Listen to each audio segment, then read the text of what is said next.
I remember going to a lot of transfer workshops, a lot of personal statement workshops. I went to everyone that I could, and I would come down here to Seattle, visit a couple friends. I'd also visit some of the campus resources to see what I need in order to successfully transfer.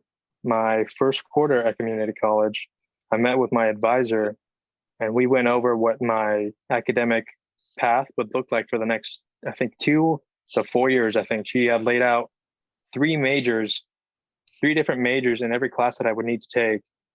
And I remember being so overwhelmed and so like almost scared. I'm like, there's no way I can do that because it was my first quarter after not being very academic, and I had to take all these STEM classes, and on paper they look so intimidating.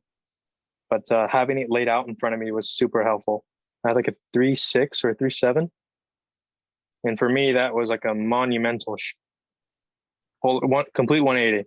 When I wasn't doing what I should have been all these years, I always felt guilty, and I always knew that I should be doing something. I always had like a feeling of what I should be doing, but I was never doing it. I would always put it off till the next week, the next month. Every quarter, I'd say, okay, I'll start trying next quarter, or next year. I'll start trying next year. After saying next year for like 8 years, I'm like, all right, I gotta get started at some point. Being the first one that to even go to high school, which I didn't realize until recently.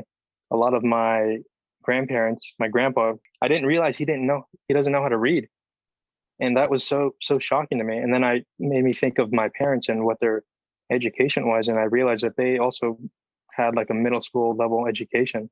In my parents' eyes, I think they'd say he made it, and so that's why I sort of took everything with ease. I was so careless. I'm like, well, in their eyes, I'm doing great, I guess.